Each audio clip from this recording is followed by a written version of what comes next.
Welcome to my channel का स्वागत है आप लोगों का मेरी शर्मी। जैसा कि आपको पता है कि 24 जनवरी 2023 को अमेरिकी short selling firm Hindenburg research ने 106 पन्ने की रिपोर्ट जारी की थी, जिसके बाद भारतीय स्टॉक मार्केट में बड़ी गिरावट देखने को मिली थी। इस गिरावट से सबसे ज़्यादा नुकसान अडानी ग्रुप की कंपनियों को हुआ था। इस रिपोर्ट के तहत अडानी ग्रुप पर कई आरोप लगाए गए थे, जिससे अडानी ग्रुप की कंपनियों में नियर अबाउट $150 बिलियन का नुकसान भी हुआ था। इस गिरावट को भरने में अडानी ग्रुप को साल भर से भी अधिक लग गया, लेकिन वहीं 18 महीने के बाद एक बार फिर हिंडरबर्ग रिसर्च ने एक रिपोर्ट जारी की थी, जिसमें अडानी ग्रुप को दोबारा टारगेट करने के साथ साथ भारतीय प्रतिभूति, जिसको आप सेबी कहते हो, उसकी जो चेयरपर्सन है माधवी पुरी बुज और उनके पति ध्वल बुज को भी टारगेट किया गया है। गाइस, ये भी कहा जा रहा है कि हिंडरबर्ग रिसर्च द्वारा 10 अगस्त को एक रिपोर्ट जारी की गई थी, जिसमें हिंडरबर्ग के आरोप लगाए गए थे कि अडानी ग्रुप के विदेश में जो मौजूद विदेशी फंड में सेबी चीफ माधवी पुरी बुज और उनके पति ध्वल बुज की हिस्सेदारी है। रिपोर्ट में आगे ये भी कहा गया था कि सेबी की जो चीफ हैं, जो माधवी बुज हैं और जो उनके पति हैं ध्वल बुज की हिस्सेदारी है। लेकिन रिपोर्ट में आगे अडानी ग्रुप और सेबी अध्यक्ष की मिली भगत भी कहा गया है। अडानी हिंडरबर्ग के द्वारा जारी की गई इस रिपोर्ट को सेबी अध्यक्ष और उनके पति ने खारिज करते हुए कहा कि उन्होंने ऐसी किसी भी जानकारी को नहीं छुपाया और यह सभी आरोप गलत है। वहीं अडानी ग्रुप के द्वारा कहा गया कि यह सभी आरोप आधारहीन है, जो सिर्फ मुनाफा कमाने और बदनाम करने की साजिश पे लगे हुए हैं। हिंडरबर्ग ने अपनी रिपोर्ट को शनिवार 10 अगस्त को जारी की थी, जिसके बाद सभी को वीकली ओपनिंग, मतलब जो आपको पता है 12 अगस्त को इंतजार था। लेकिन 12 अगस्त को जब बाजार खुला तो स्टॉक मार्केट में कुछ गिरावट देखने को मिली थी। वही कुछ घंटे के लिए अडानी ग्रुप के शेयरों में भी गिरावट दर्ज की गई, लेकिन कुछ समय में यह स्थिर होते हुए देखे गए। इसके साथ साथ अडानी ग्रुप की कंपनियों के स्टॉक में मंडे के दिन अच्छी खासी गिरावट देखने को मिली थी और मंगलवार के दिन इसमें रिकवरी देखने को मिली थी। देखिए गाइस, मैं आपको बता दूं कि जो हिंडरबर्ग है उसकी रिपोर्ट 2.0 जो 18 महीने पहले जारी की गई पहली रिपोर्ट की तुलना में बेअसर रही है। हिंडरबर्ग रिपोर्ट 2.0 के बेअसर होने के पीछे का कारण है सुप्रीम कोर्ट का हिंडरबर्ग की पहली रिपोर्ट को खारिज कर देना।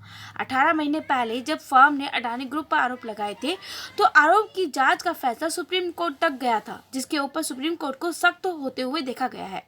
सुप्रीम कोर्ट ने एक नई समिति का गठन किया था, जिसकी अध्यक्षता सुप्रीम कोर्ट के पूर्व न्यायाधीश AM सप्रे के द्वारा की गई थी। ठीक है, तो इसमें आप ये कह सकते हो जो अभी इन्होंने हिंडरबर्ग ने सेबी के ऊपर इल्ज़ाम लगाए वो सारे के सारे गलत ही देखे गए हैं। गाइस, देखिए, इस समिति के द्वारा मई 2023 में सुप्रीम कोर्ट ने रिपोर्ट सौंपी थी, जिसमें कुछ एक अनियमितताओं की पहचान की गई थी। इसके साथ साथ यह भी कहा गया है कि अडानी ग्रुप के ऊपर लगाए गए आरोप सभी साबित तो नहीं हुए और सारे के सारे आधारहीन थे, आवश्यक सबूत भी प्राप्त नहीं हुए थे। समिति की इस रिपोर्ट के आधार पर सुप्रीम कोर्ट के द्वारा 3 जनवरी 2024 को फैसला दिया गया था कि इस रिपोर्ट के आधार पर सेबी को अपनी जांच को निष्पक्ष और समयबद्ध तरीके से पूरे करने का आदेश दिया जाता है। इसके साथ साथ सुप्रीम कोर्ट के द्वारा कहा गया था कि सेबी के साथ साथ अन्य नियामक संस्थाओं के लिए अपनी प्रक्रिया में पारदर्शिता लाने की आवश्यकता है, जिससे निवेशकों को सही जानकारी सही समय पर प्राप्त हो सके। ठीक है, तो आप ये कह सकते हो ये एक रीज़न देखने को मिला था और कोई रीज़न अभी फिलहाल हमें नहीं नज़र आता है कि ऐसी कोई हिस्सेदारी सेबी के जो CEO है, मतलब जो है उनकी है, ऐसे कोई हिस्सेदारी उन्होंने अभी खारिज कर दी है। देखिए, हिंडरबर्ग के द्वारा जारी की गई रिपोर्ट को विपक्ष हवा देते हुए देखा गया है, जिसमें राहुल गांधी की ओर से एक से बढ़कर एक दावे किए गए। राहुल गांधी ने तो यहाँ तक कह दिया था कि शेयर बाजार में छोटे निवेशकों को निवेश करने से बचना चाहिए, लेकिन उनकी इस बात का असर स्टॉक मार्केट में नहीं देखने को मिला।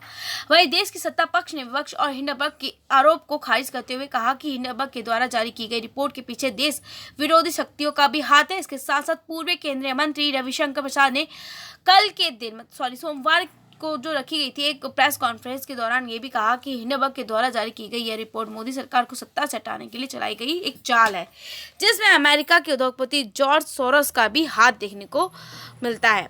सो गाइज ये एक रीज़न आप कह सकते हो, बाकी और कोई रीज़न नहीं है और मार्केट पर इसका कोई भी असर नहीं पड़ा है।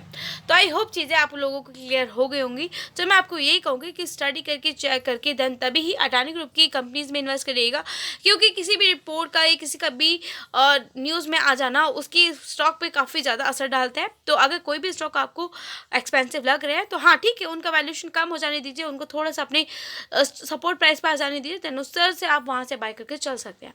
बाकी गाइस मैं आपको यही कहूँगी कुछ स्टडी करो, चेक करो, देन इन्वेस्ट करो। चैनल पर नहीं हो तो लाइक सब्सक्राइब करना मत भूलिए। Good bye guys, thank you, मिलेंगे नेक्स्ट वीडियो में।